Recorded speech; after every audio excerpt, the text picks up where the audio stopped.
araw Pilipinas, ako po Senyoy ng Watch News.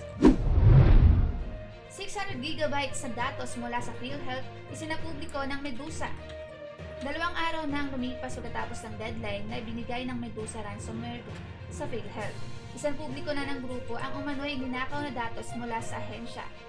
Ayon sa Department of Information and Communications Technology, aabot daw sa 600 gigabytes ang mga datos na naka-upload.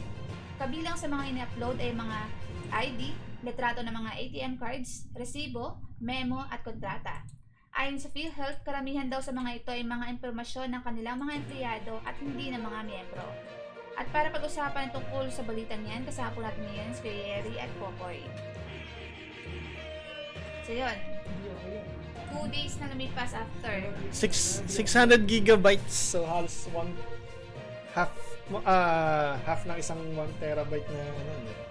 Pero kasi 'di ba sa ganyang agency, usually di naman sila nag-save ng masyadong bibigat na mga files eh. Usually nga mga documents, KB lang 'yan. Kung may pictures man 'yan, pagpalagay natin 5 MB sa ganun. Baka pictures ng mga events.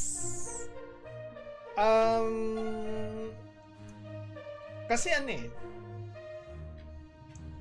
di ba sinasabi na hindi daw nanakaw yung mga data ng mga miyembro, puro mga empleyado, ganyan. Gano'ng karami empleyado na mawawala ng gano'ng kadaming sensitibong mga data. Kasama pa dyan, kontrata. Sabihin natin naka-PDF yung kontrata. Napakaliit lang na file size nun. Pati yung Word document, KB nga lang yan, kahit na may pictures pa yan. So, ganun kadaming data yung nakuha. And ang hirap isipin na hindi kasama dyan yung sa atin. Oo. Saka, di ba yung KB na yun, di ba, wala pang 1 MB yun. Ilang information yung makikita mo doon. Kaya nga. At ang nito, dahil nga ito ay pa lang for may third wave na binanggit bang may number ba na wave na tinutukoy? Kasi may sinabi na mayroon pa raw kasunod kasi ito nga pinablicize na yung mga data ng mga membro, ang mga empleyado. Ang next daw na dapat bantayan, sabi ng DCT, ay yung paggamit ng mga information na to para ma-scam tong mga nakuhang information. Oo nga, ang sinasabi na empleyado. So bakit pati tayo pinag-iing? Kasi nga, malamang sana pati yung data natin na lahat. Oo. Lahat ng mga doon. Tsaka sinabi lang naman karamihan. So, possible hindi mga empleyado yung iba sa mga information. Ang hirap paniwalaan na hindi kasama yung mga pinili lang talaga yung mga empleyado, no? Di, kahit na 600 gigabytes. Ang laking pa rin yun. Kaya di ka manipala isa sa mga empleyado. At nakakatakot na gagamitin sa mga scam. Pati tayo pinag-iingat na magagamit yung identity natin sa Kaya nga daw kapag may humihingi daw ng mga password, ganyan. Ba't sa ating sinasabing viewers, kung yan ay sa inyong agency, kahit na simpleng memo lang yan sa mga empleyado, simpleng memo lang sa o kaya mag-meeting lang, o kaya magbigay lang ng papalitan namin lahat ng inyong mga ATM, lahat ng inyong mga ID na papalitan natin yung mga ID numbers, mga ganyan. O ATM cards nyo na pang payroll. Bakit pati tayo sinasabihan na ito na yung mga susunod na wave? Na as if pati tayo makaka-receive ng mga... Baka sabihin yung mga empleyado na... Oo nga! Yun na nga. Pero bakit kailangan mo i-broadcast na pag naka-receive ng ganito, wag maniniwala agad sa publiko? Parang pinagre-ready tayo. Oo. Hindi damay yung mga data nyo Pero mag-ingat kayo.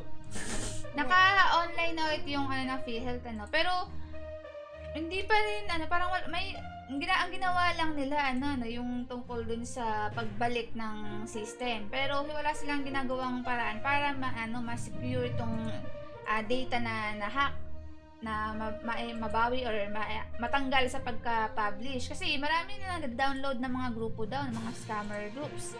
At baka na-detect na nga ng NBI, sabi meron na silang tinutukan na grupo na nag-download ng mga information na to. So sa mga gustong sumubok na huwag yung i-download kung ayun na matrace kayo.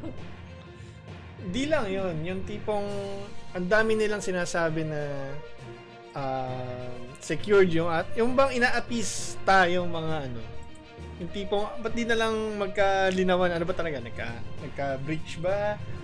Kailangan na ba naming i-secure yung aming mga ano? Hindi, ano pa rin eh, yung tipong, ano ba yung tamang word na ano? Yung parang worse na yung nangyayari. Pero ang pinaparating eh, as if walang problema. Parang wala. Tsaka ang dating eh, parang hindi pa importante. Okay, sabihin natin, mga empleyado lang yung na-release yung information. Di ba ano yun? Nakakatakot yun kasi andun yung mga pictures ng ATM cards sila, mga ID nila. Biktima tong mga mga empleyado nila, wala silang gagawin na para maayos to, matanggal yung information na na-upload. Hindi nga nakuha na eh. Yun yung ano eh.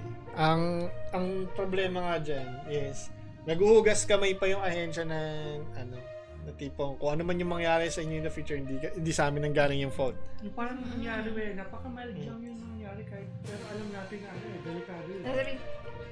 Empleyado lang namin na tayo na-release, hindi po ng members. Parang kawawa naman mga empleyado. Tapos tayo yung nai-scam kasi may nakalabas pa lang natin, information natin. Ito ang hirap paniwalaan ngayon sa administration natin. Sa kahit anumang department, pag may sinabi sila, ang hirap mong paniwalaan na okay tayo. Naalala ko yung anong sabi nila na hindi na raw makakatanggap ng mga spam text yung Ganun pa simula rin. nag-register. Wala, naka-receive pa rin ako ng mga Ako nga, di ba kahapon, Oo. yung ginagamit kong SIM na pang internet, biglang may tumawag. Oo. Naghahanap ng ng pangalan na dito ganyan. Ay, nako. Eh, Kapag ito ay may malawakang epekto dun sa security natin, kailangan may managot. Una, huwag kayong humingi ng mga confidential fund. Ponduhan nyo yung mga ahensya nyo para maging secured kayo sa sa cyberspace. nabanggit yung confidential fund, yung tungkol kay, sinasabi ni VP na lahat daw, yung mga kumukontra sa confidential fund, kaaway daw ng Ng kapayapaan. Ayaw daw ng kapayapaan. Kaaway daw Grabe ng lang. gobyerno, ayaw ng Malawakang red tagging pa.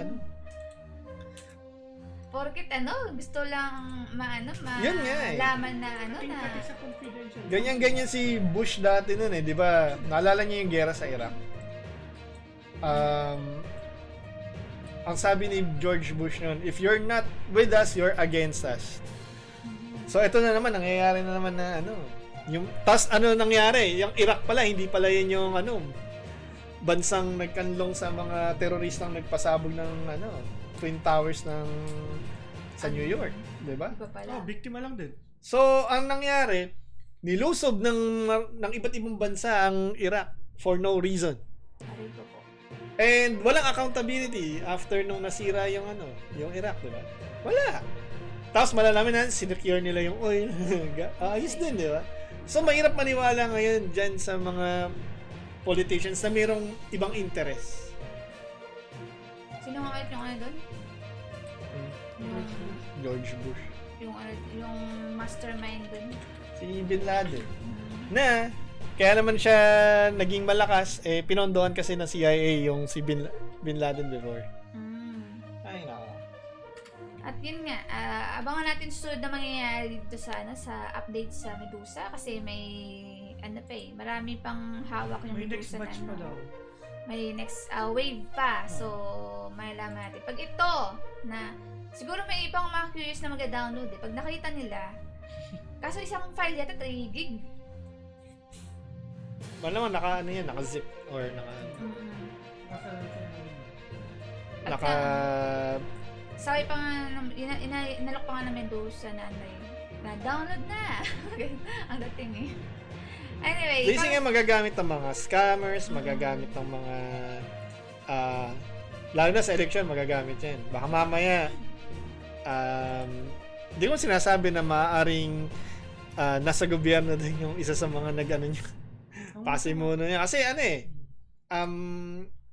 lalo ngayon na sabihin na nating pagdating sa politika, lahat ay dinadaan sa troll army, dinadaan sa And paano ka ba